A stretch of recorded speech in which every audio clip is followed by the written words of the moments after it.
instructing German politicians to hunt down all remaining Nazi war criminals.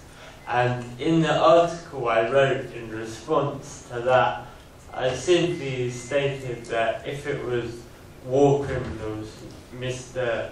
Perez was looking for, then all he had to do was look in the mirror and he'd find the first one.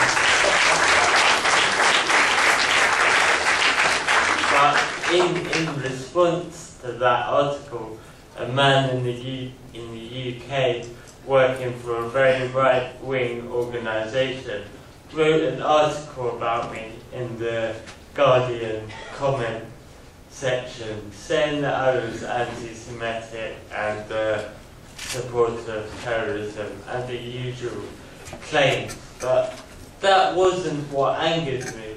But what angered me was the response of Christian Aid was to go into the website of this magazine and delete not only every article I'd ever written for the magazine, but also every article mentioning the word Palestine.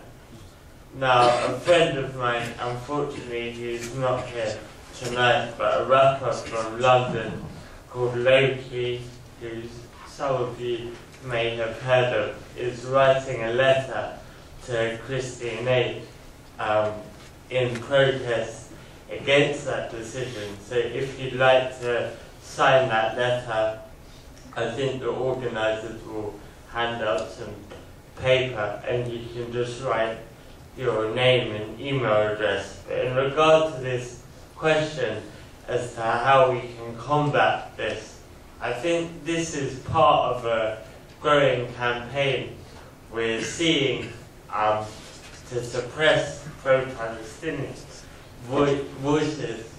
But I think one important thing we can do is use personal stories. And like I was saying about Betleim, this is the thing that the Israeli government are now most afraid of, is that Palestinians and Israelis, Muslims and Jews are working together to oppose an illegal occupation of that land.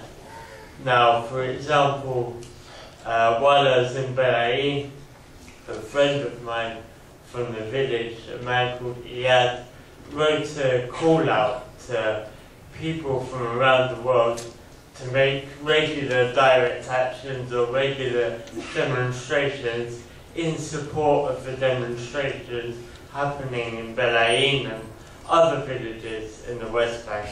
So I think if this could happen in a way that included people of all ethnicities and all backgrounds, then it would combat this myth of anti-Semitism.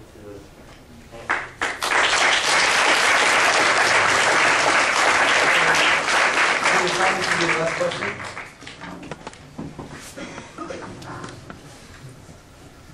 First of all, I'd like to thank Professor Finkelstein and Mr. Jodey for the very informative speeches. There seems to be a popular conception about the Israeli-Palestinian conflict that even if the settler issue were resolved, even if the refugee issue was resolved, everything was resolved, there's still an issue of religious convictions, and this is ultimately an issue of my God versus your God. Do you agree with this, and if not, how would you confront such allegations? Well, I should begin with the disclaimer that I am not religious. Whether you like it or not, I'm an old-fashioned atheist. I would just say, here I kind of agree with Jodey that the proof of the pudding is in the eating, which is to say, what does your own personal experience tell you?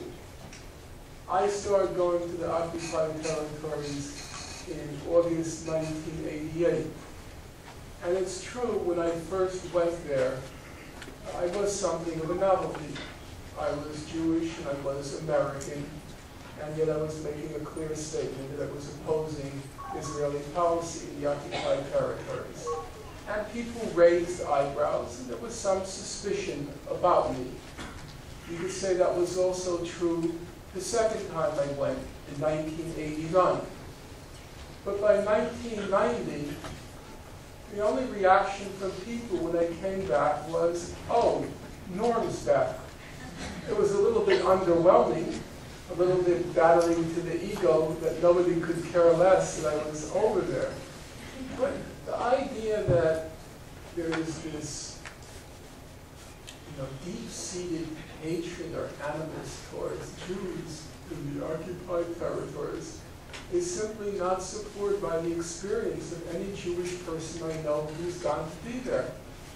And in fact, it will surprise many of you to know that many Jews do go there, not just Israelis.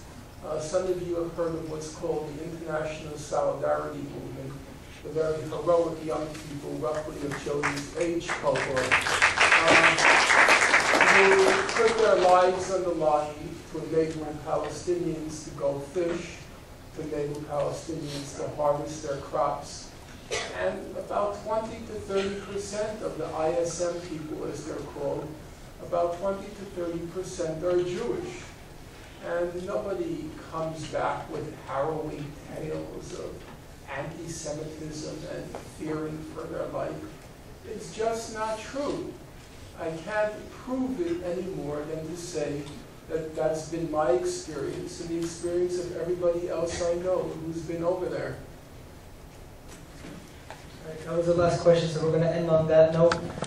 First of all, I'd like to thank our speakers for coming out tonight. Everybody